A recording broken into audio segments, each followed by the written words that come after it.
वाली है जो हमारे पुराने प्यारे टीचर्स बनाया करते थे, जैसे कि black board, course book, worksheet, charts, flash card और हमारे टीचर के प्यारे प्यारे नोट्स। सेकंड पॉइंट है ऑडियो विजुअल मटेरियल। इसमें ऐसे पॉइंट्स आते हैं जिससे हमारे न्यू टीचर्स यूज करते हैं, जैसे कि video player, audio material, video cameras, computer या प्रोजेक्टर डिवाइसेस। और थर्ड पॉइंट है बहुत ही ज्यादा मॉडर्न टेक्निक्स, जैसे कि इंटरैक्टिव व्हाइट बोर्ड्स, जैसे कि आपको वीडियो में दिखाया जा रहा है, और providing mobile assisted language learning, या फिर mall web 2.0, tablet computer, internet, podcast, smartphone, web 3.0 etcetera. और अब हम बात करने वाले हैं क्लासिफिकेशन ऑफ एविएट्स। दोस्तों, ये सबसे इम्पोर्टेंट टॉपिक है। क्लासिफिकेशन ऑफ एविएट्स 3 पॉइंट्स में बटे हैं: projected aids, non projected aids और एक्टिविटी एड्स।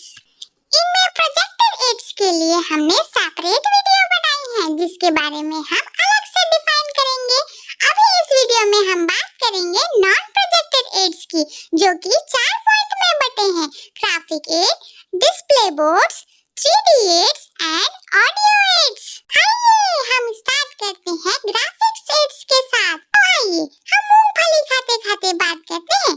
दोस्तों, ग्राफिक एड्स में ये सारी चीजें आती हैं, जैसे कि drawing, diagram, charts, graphs, poster, cartoons, flip chart, flash card, flannel and pictures और फोटोग्राफ्स। हम और आप मिलकर इस वीडियो में ग्राफिक एड्स को डिटेल में पढ़ने वाले हैं, तो आप टेंशन मत लीजिएगा। सेकंड पॉइंट है डिस्प्ले बोर्ड। डिस्प्ले बोर्ड में सारी बोर्ड्स की चीजें आती है, जैसे कि black board, white board, bulletin board, roller board, magnetic board. ये सारे बोर्ड्स के बारे में हम नेक्स्ट वीडियो में पढ़ेंगे, ओके।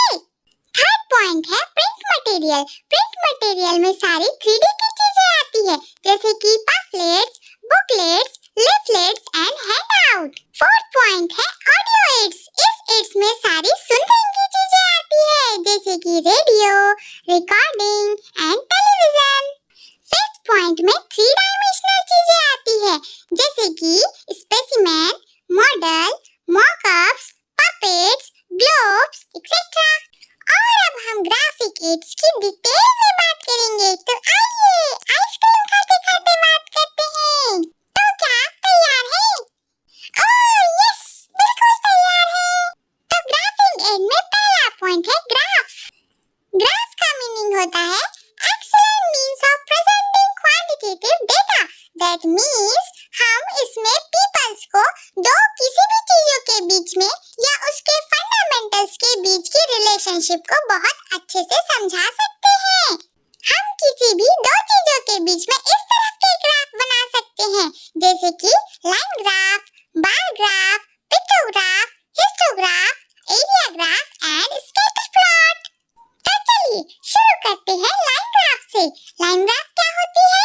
लाइन ग्राफ एक ऐसा चित्रण होता है जिसमें हम दो चीजों के बीच में रिलेशन बताते हैं किसी टाइम के साथ, जैसे कि एग्जांपल के लिए किसी बढ़ते हुए टेम्परेचर को डेट के साथ लाइन ग्राफ के थ्रू शो कर सकते हैं। सेकंड पॉइंट है बार ग्राफ।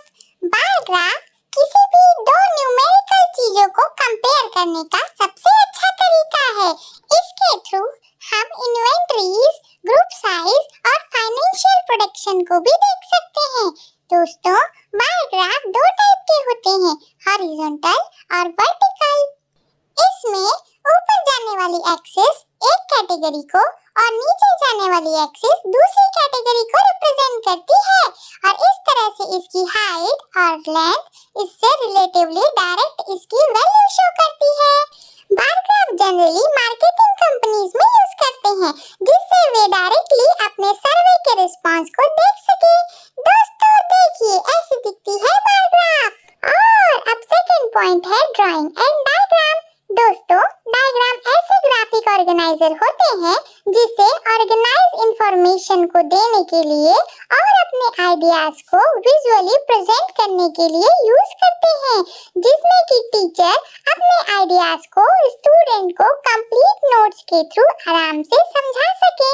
डायग्राम 4 टाइप के होते हैं: Venn diagram, web diagram, flow chart and drawing.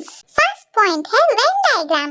Venn diagram दो चीजों को अच्छे से समझने और कंपेयर करने के लिए यूज करते हैं। इनमें दो सर्कल एक दूसरे को ओवरलैप मींस कवर करके ढके रहते हैं और इस तरह ये तीनों गोले मिलकर एक ओवल स्पेस बनाते हैं जिसमें की सारी चीजें लिखी हुई होती है और इनके डिटेल्स लेफ्ट, राइट और सेंटर कॉर्नर पे लिखे हुए होते हैं। सेकंड पॉइंट है वेब डायग्राम। वेब डायग्राम में बॉक्सेस या बबल्स के थ्रू सारी चीजें लिखी हुई होती है। इसमें मेन पॉइंट सेंटर पे लिखा होता है और आजू बाजू आगे पीछे सारे बॉक्सेस में उससे रिलेटेड चीजें लिखी हुई होती है। थर्ड पॉइंट है फ्लो चार्ट। फ्लो चार्ट किसी चीजों की प्रोग्रेशन मींस आगे बढ़ने की प्रक्रिया को दर्शाती है। इसमें ऐसे डायग्राम्स यूज किए जाते हैं जो किसी प्रोसेस को डिपीट मींस चित्रित कर सके। फ्लो चार्ट बहुत सारे बॉक्सेस को यूज करके एक दूसरे से एरो से कनेक्टेड किए जाते हैं। और अब हम बात करते हैं ड्राइंग्स की। दोस्तों, ड्राइंग्स किसी भी चीज को पढ़ाने और क्लियरली समझाने का सबसे अच्छा तरीका है। इसमें लेबलिंग्स के थ्रू हम वो बता सकते हैं जो हम समझाना चाहते हैं। और अब थर्ड पॉइंट है पोस्टर। दोस्तों, पोस्टर एक वाइटल टीचर्स टूल है, दैट मींस टीचर के लिए सबसे जरूरी टूल है जिसके थ्रू हम क्लासरूम में स्टूडेंट को अपने मैसेजेस या इंफॉर्मेशन विजुअलाइज मींस दिखा सकते हैं जिससे स्टूडेंट उसे अच्छे से समझ सके। पोस्टर के थ्रू हम किसी भी मैसेज को इलस्ट्रेट मींस चित्रित कर पाते हैं और इसमें हम किसी भी मैसेज को प्रिसाइज मतलब छोटे, सजेस्टिव मतलब सलाहकारक और एक्सप्रेसिव मतलब बहुत अच्छे से दिखा पाते हैं। पोस्टर किसी भी मैसेज को पिक्चर्स और थोड़े से वर्ड्स से समझाने का सबसे अच्छा मीडियम है। तो हमें पोस्टर से क्यों पढ़ाना चाहिए? आइए जानते हैं इसके पर्पस के बारे में। पोस्टर के थ्रू हम मोटिवेशनल प्रोवाइड कर सकते हैं, अवेयरनेस मींस जागरूकता क्रिएट कर सकते हैं और अपने आइडियाज को बहुत अच्छे से कम्युनिकेट मींस बता सकते हैं। पोस्टर के थ्रू हम थर्स्ट मींस एक साथ मैसेज को दे सकते हैं और एक्शन भी प्रिपेयर कर सकते हैं। इसमें हम थीम सेलेक्ट कर सकते हैं, पिक्चर ड्रॉ कर सकते हैं, स्लोगन सेलेक्ट कर सकते हैं और ब्लूप्रिंट भी प्रिपेयर कर सकते हैं। तो इतनी सारी विशेषताओं के साथ ये जानना तो बनता है कि गुड पोस्टर कैसा होना चाहिए।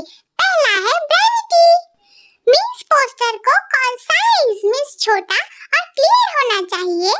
Second, simplicity means easily understandable समझने योग्य होना चाहिए। इसमें सिंगल आइडिया होना चाहिए। इसे ब्लूप्रिंट के अकॉर्डिंग तैयार करना चाहिए।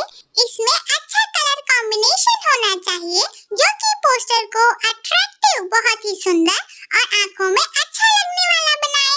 सेकंड है एप्रोप्रिएटनेस। इसमें टॉपिक और इमेज बहुत ही अच्छा और सब्जेक्ट के अकॉर्डिंग होना चाहिए। ये अट्रैक्टिव होना चाहिए और इसके साइज भी इजीली आइडेंटिफाई हो सके ऐसा होना चाहिए। और अब नेक्स्ट पॉइंट है कार्टून। कार्टून सबसे ज्यादा लंबा चलने वाला और सबसे ज्यादा यूज होने वाला टीचिंग मीडिया है। इससे हम चीजों को स्टूडेंट के लिए इजीली समझने लायक और बेटर एक्सपीरियंस वाला बना सकते हैं। कार्टून्स आंखों को सबसे जल्दी अच्छी लगने वाली चीज होती है। जैसे हम क्यूट कार्टून्स आपको अच्छे लगते हैं ना? तो चलिए हम कार्टून को डिफाइन करते हैं। कार्टून एक ऐसी ड्राइंग होती है जिसमें हम एक्सक्रीट मतलब किसी भी फिजिकल एक्शन और चीजों को या पर्सन को बहुत ही बढ़ा चढ़ाकर बहुत अच्छे से प्रेजेंट कर सकते हैं। कार्टून किसी भी चीज को एक्सप्रेस करने का बहुत ही एक्सीलेंट तरीका है। इसके थ्रू हम किसी भी मैसेज को पॉजिटिवली डिलीवर कर सकते हैं, अवेयरनेस क्रिएट कर सकते हैं और लर्नर्स के बीच में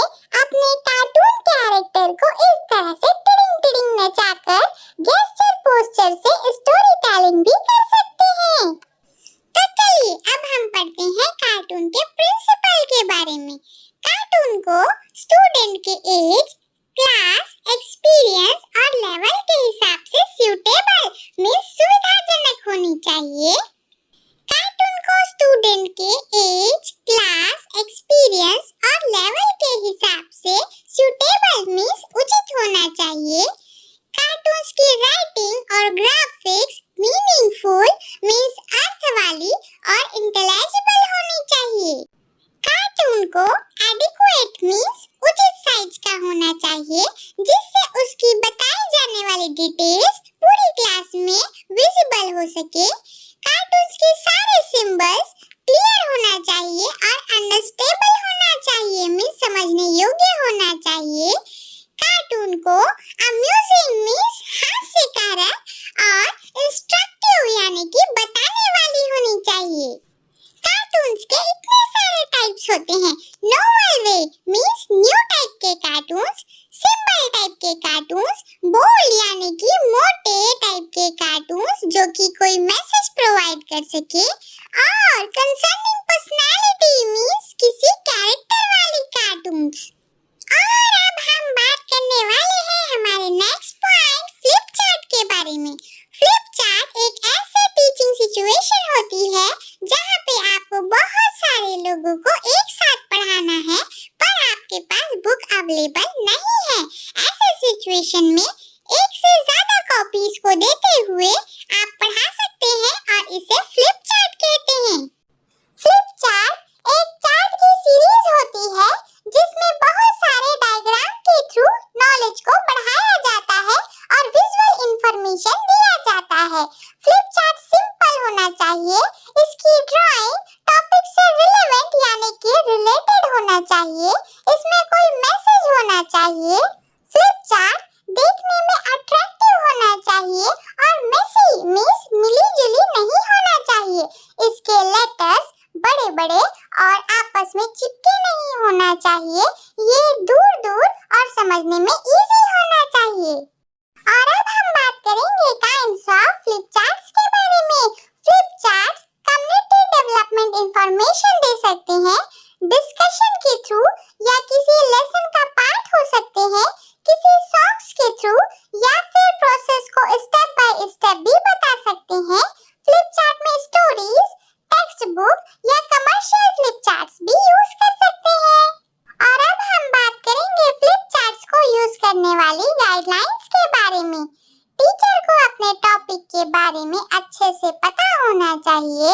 ही और शी जो भी टीचर हैं उनको फ्लिप चार्ट के पिक्चर्स को अपने ऑडियंस को बहुत अच्छे से एक्सप्लेन करना चाहिए। उनके फ्लिप चार्ट्स ऑर्गेनाइज्ड और सीक्वेंशियल मैनर मींस एक के बाद एक मैनर में होने चाहिए। फ्लिप चार्ट में बहुत ही सिंपल एक्सप्लेनेशन होना चाहिए जिससे हम अपने मैसेज अपने ऑडियंस को इजीली और प्रॉपर्ली कन्वे कर सकें मींस पहुंचा सकें। और अब हम बात करेंगे कि फ्लिप चार्ट को कैसे प्रिपेयर करना चाहिए। दोस्तों, फ्लिप चार्ट की साइज 21 एंड 20 सेंटीमीटर की होनी चाहिए। इसके एक साइड में पिक्चर ड्रॉ होना चाहिए और बैक साइड में एक्सप्लेनेशन होना चाहिए। इसका मैसेज इस तरह से अरेंज होना चाहिए जिस सीक्वेंस में आपको मैसेज कन्वे करना है। फ्लिप चार्ट की साइज इस तरह कंसीडर करनी चाहिए कि आपको इसे कितने लोगों के लिए यूज करना है। रिमेंबर, हमें याद रखना चाहिए कि फ्लिप चार्ट की कवर पेज उसके अंदर पेजेस से बड़ी होनी चाहिए और ये रिंग या स्पाइरल के साथ बाइंड होनी चाहिए। और अब हम बात करेंगे हमारे नेक्स्ट पॉइंट फ्लैश कार्ड की। फ्लैश कार्ड मोस्टली एजुकेटर और टीचर्स यूज करते हैं अपने ऑडियंस को जरूरी वर्बल एक्सप्लेनेशन देने के लिए।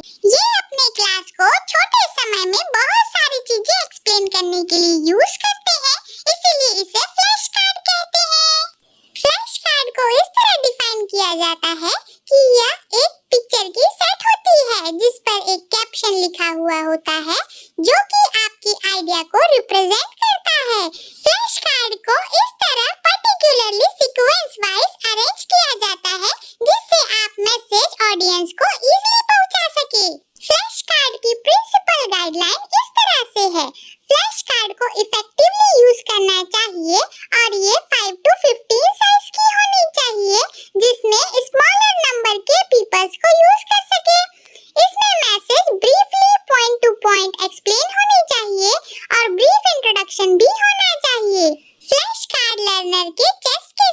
होल होनी चाहिए जिससे वे अपने हाथों से अच्छे से उसे देख सके।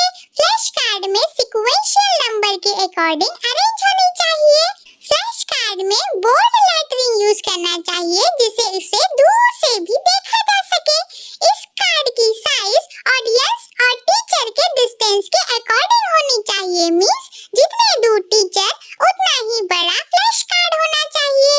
फ्लैश कार्ड नॉर्मली 15 से 20 कार्ड से ज्यादा होनी चाहिए। और हमारा नेक्स्ट पॉइंट है बहुत इंपॉर्टेंट टॉपिक, मैप। दोस्तों, मैप्स में ये रिप्रेजेंट किए जाते हैं कि कितनी चीजें कितने प्रोपोर्शनैलिटी में डायग्राम के अकॉर्डिंग हमारे अर्थ में या वर्ल्ड में पाए जाते हैं। इसके थ्रू हम मैसेज, लाइंस, सिंबल, वर्ड्स और कलर्स के अकॉर्डिंग कन्वे करते हैं। और ये रहा हमारे भारत देश का मैप। डिंग डिंग डिंग। देखिए हमारे मैप्स कितने टाइप के होते हैं। Political maps, physical maps, relief maps, weather maps, population maps, tourist maps, road maps, railway maps, air maps, sea route maps. दोस्तों, अब हमारा नेक्स्ट पॉइंट है कॉमिक स्ट्रिप्स। ये एक ग्राफिकल रिप्रेजेंटेशन है जो एक पिक्चर या स्केचेस की पूरी सीरीज होती है जो कि फुल ऑफ एक्शन में होती है। नेक्स्ट पॉइंट है पिक्चर एंड फोटोग्राफ्स। इसको डिफाइन ऐसे करेंगे। पिक्चर एक विजुअल रिप्रेजेंटेशन होती है जिसमें ऑब्जेक्ट, सीन या पर्सन क्रिएटेड होते हैं जिसके द्वारा हम फोटोग्राफी, ड्राइंग या पेंटिंग के थ्रू उसे शो करते हैं। नेक्स्ट पॉइंट है प्रिंटेड मटेरियल। प्रिंटेड मटेरियल एक रिटन मटेरियल होती है जिसमें सारी इंफॉर्मेशन हम प्लान करके इन्फॉर्म कर सकते हैं। नेक्स्ट इंपॉर्टेंट पॉइंट है हैंडआउट। हैंडआउट उन सारे डॉक्यूमेंट्स को कहा जाता है जिसे स्पीकर्स अपने लेक्चर, प्रेजेंटेशन, कॉन्फ्रेंस या मीटिंग के टाइम पर हैंड में कैरी करके रखते हैं। हैंडआउट में सिर्फ टाइटल नहीं होती बल्कि हैंडआउट में समरी होती है। छोटी-छोटी डिटेल्स, इंडिविजुअल टॉपिक और पूरे रेफरेंस और कॉन्सेप्ट की समरी बनाई जाती है। आइए देखते हैं कि हमें हैंडआउट कैसे सिंपली क्रिएट करना चाहिए। पहला, हैंडआउट बिल्कुल सिंपल होना चाहिए जिससे वो इजी टू अंडरस्टैंड हो सके। हैंडआउट को प्रेजेंटेशन के लायक होना चाहिए। हैंडआउट ऐसे प्रिपेयर करना चाहिए कि वो आंखों में अच्छी लगने वाली और ऑडियंस को डिस्ट्रैक्ट ना करे। और हैंडआउट की इंफॉर्मेशन बिल्कुल सिंपल एंड विजिबल और क्लियर होना चाहिए। और अब हम बात करेंगे लीफलेट्स के बारे में। लीफलेट्स एक ऐसे फोल्डेड फ्लायर या ब्रोशर होते हैं जिसमें प्रिंटेड मटेरियल होती है और ये एक सिंगल फोल्डेड शीट होती है। इसमें वेल डिजाइन तरीके से चीजों को या इंफॉर्मेशन को डील किया जाता है। ये एक स्टैंडर्ड A4 साइज पेपर होती है जिसे U या Z शेप में फोल्ड किया जाता है जैसे आप स्क्रीन में देख सकते हैं। लीफलेट्स के अंदर ही ब्रोशर आते हैं। ब्रोशर में मेल कैंपेन होती है या फिर ये नेटवर्किंग तरीके से इसे फेस टू फेस एजुकेटर के लिए बनाया जाता है। और उसके अंदर आते हैं फ्लायर्स। फ्लायर्स जनरली एडवर्टाइजमेंट के लिए यूज करते हैं जिसमें बहुत सारी चीजें प्रिंटेड होती है और इसे बहुत ही कॉन्साइज फॉर्म में मींस छोटे फॉर्म में क्लियरली इंफॉर्मेशन के लिए बनाया जाता है। तो इस तरह से अब हमने नॉन प्रोजेक्टेड की ग्राफिक एड पूरी तरह से स्टडी कर ली है और अब हम मिलेंगे आपको नेक्स्ट